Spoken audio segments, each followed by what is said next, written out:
Greetings, I'm Greg Braun, Executive Director of the Guardians of Martin County, and I'm here to make a presentation about the Loxa Lucie Headwaters project. It is a land conservation initiative that focuses on the area east of I-95 and west of Hobe Sound in southeastern Martin County. The Loxa Lucie Headwaters initiative envisions a protected ecological corridor that will connect the sources of the Loxahatchee River and the St. Lucie River to form a preserve for native plants and wildlife that connects a landmass of nearly 70,000 acres. Bridge Road is the most notable feature in this area, and as you can see from this slide, it's the central feature that sort of breaks up the water divide between Atlantic Ridge Preserve State Park to the north and Jonathan Dickinson State Park to the south. This map shows several different flowways where water flows under Bridge Road, for the most part north to south, but there is a part of the property overall that drains northerly towards the South Fork of the St. Lucie. So we have developed this phrase or name of the project as the Loxa Lucie Headwaters because it's not really the flowing parts of the river that people typically think of when they think about either the Loxahatchee or the South Fork. Instead, it's those low-lying wetlands that may not even flow at all during the dry season, but during the rainy season, water levels come up and the water starts flowing, either northerly or southerly. Properties within this area have been identified for acquisition for over 20 years. This particular figure was taken from back in August 2011, at which time these areas were designated for conservation. Within the yellow oval there, you see the green areas that are existing state park for Atlantic Ridge Preserve State Park, and the aspect of the project that we're working on now is those red parcels that are currently in private ownership, are in substantially natural condition, and we would like to bring into conservation ownership and management. This slide shows the ecological context of all of Martin County. It's sort of a heat map where those areas that have the highest environmental value and sensitivity are shown in the brighter orange and red colors. So this was developed a number of years ago by the North Florida Land Trust, who was working as a consultant for this project. And you see the different parameters that were considered. Endangered species, the abundance of wetlands, ecological greenways, that sort of thing. And so overall, you see within the yellow oval the areas that are proposed for conservation in this project. Similarly, this area is part of a statewide corridor called the Florida Wildlife Corridor. And this map shows the context of that both statewide, where most of the focus is on the west side of Lake Okeechobee, but our particular area of interest here on the east coast is within the area that is included in that statewide project. And it's the only area east of Lake Okeechobee. Part of what got us motivated to pursue this project is that these lands have been identified in the state park management plans as worthy of acquisition. So I have here two different maps. One was taken out of the management plan for the Atlantic Ridge Preserve State Park and the other one from Jonathan Dickinson. And essentially what the state park does, they have this management plan for each of their properties, and as they update that plan every few years, they're required to identify what they call optimal boundaries. If money were no object, what are the areas of adjoining a state park that would best help them to manage their own resources? So as you see on this slide, properties north of Bridge Road have been identified within that optimal boundary for the Atlantic Ridge Preserve State Park.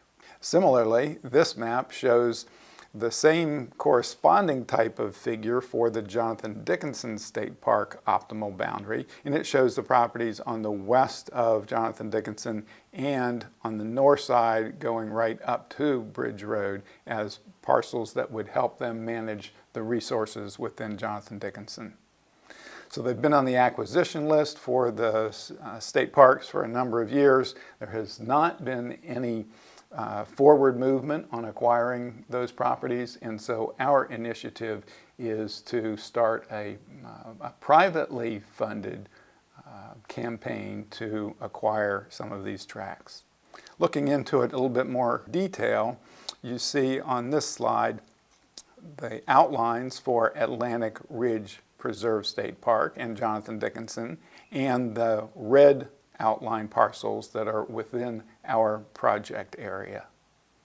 Several of them are privately owned, and they are in substantially natural condition.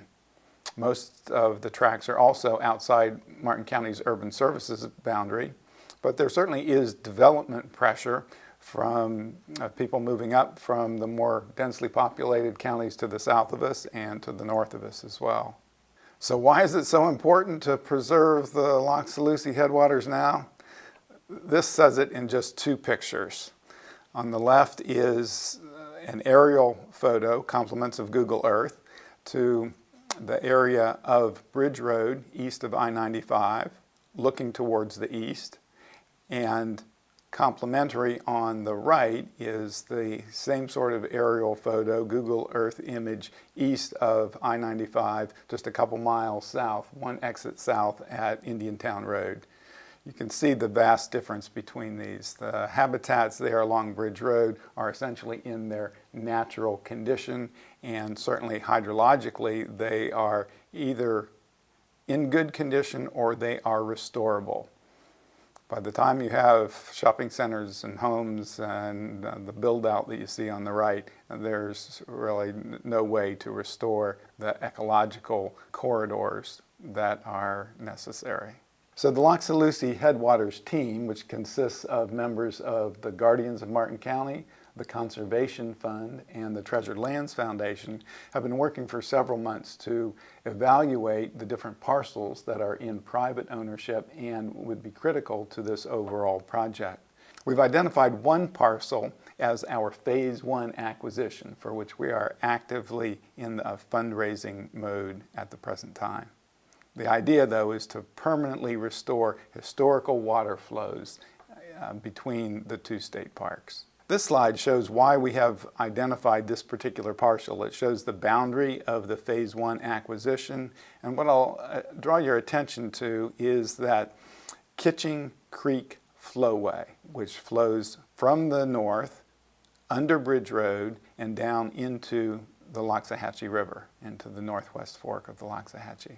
So this parcel is approximately 2 miles in length. It's about 138 acres on the north side of Bridge Road, and this particular map is taken from FEMA, the Federal Emergency Management Agency, that shows the wetlands. So you see all those different polygons of different shades of green. Those are all wetland areas. And so the whole reason that this area has not been developed in the past is because of the abundance of those wetlands. This slide, which was taken from the database from the Martin County Property Appraisers website, shows the boundaries of not only our Phase 1 acquisition parcel, but also the adjoining lands as well. It does have about 2 miles of frontage on the north side of Bridge Road, 138 acres in size, and it is actively for sale and has been for a number of years. It's at a strategic location for a number of reasons. First off, that because of the flowway underneath Bridge Road at that location, doing some hydrologic restoration helps out Kitching Creek and the Loxahatchee River. It also abuts property that had previously been proposed for acquisition and could potentially be brought into management by the state park system. This slide also shows the boundaries of the primary and secondary urban services boundary, and so you see that our Phase 1 acquisition property is within the secondary urban services boundary where houses or other development could take place. It's our goal to bring this into conservation management so we don't get what you see at the bottom of the page here, where the property is subdivided up and there are dozens of driveways going in off of Bridge Road. In the big picture, what we're hoping to do as this project moves forward is to restore the hydrology of the area. Because right now, the only hydrologic management that can be done is by the county within the narrow sliver of road right-of-way of Bridge Road. Once we acquire this tract, we have had discussions with Martin County, and they would indeed be interested in doing hydrologic restoration, raising that water table on the property, which will help them address regional flooding in the Hobe Sound area and also provide more water into the Loxahatchee. To the north, similarly, we'd be controlling the water flow into the South Fork of the St. Lucie River, which historically has had some of the worst water quality in the St. Lucie estuary system. Our hope in the long term is that as we acquire more tracts to the north and south, it offers new opportunities for hiking trails, wildlife viewing, and possibly even a linkage for the horseback trails between Atlantic Ridge and Jonathan Dickinson. A little bit about our team here. I mentioned that it consists of the Guardians of Martin County, the Treasured Lands Foundation, and we're working with the Conservation Fund to assist us. Our organizations don't have any particular expertise in land acquisition and land management, but the Conservation Fund certainly does. They're a professional land conservation group, and they're helping us with the project. And the following slides provide a little bit of information about them. They work throughout the United States. They've protected over 8 million acres since 1985. And here in Florida, they've had over 240 projects, and here in the Treasure Coast, about 45 projects that have helped conserve strategic properties throughout Martin and St. Lucie counties. A little bit about the project timeline. The Guardians Board approved this as an initiative back in November of 2019. We've been working since then, officially launching the campaign in late 2019. We've initiated fundraising for the Phase 1 acquisition, and I'm proud to say we've raised over $1 million in pledges and donations thus far. The schedule is that by May 2021, we will have completed the fundraising to complete the Phase 1 acquisition. So this is just a short-term timeline. In the big picture, to acquire the over 10,000 acres, we're going to need financial assistance from the state of Florida. But the idea is to, once we've acquired this, use that by offering to give it to the state of Florida in order to increase the ranking of the Atlantic Ridge Ecosystem Florida Forever project. Here's some information about the key members of the project team with email addresses for Matt Sexton from the Conservation Fund, me at the Guardians of Martin County, and Chuck Barraclough at the Treasured Lands Foundation. The Conservation Fund is a nationwide nonprofit organization, and this slide provides information about how an interested individual could make a tax-deductible contribution to the project. We're accepting donations of any size. We've gotten them from as low as $10 on up to a commitment of $100,000 towards the project. So thanks for your interest and attention to this. We hope it's an initiative that you will support. For future updates, see our website, LoxaLucieHeadwaters.org.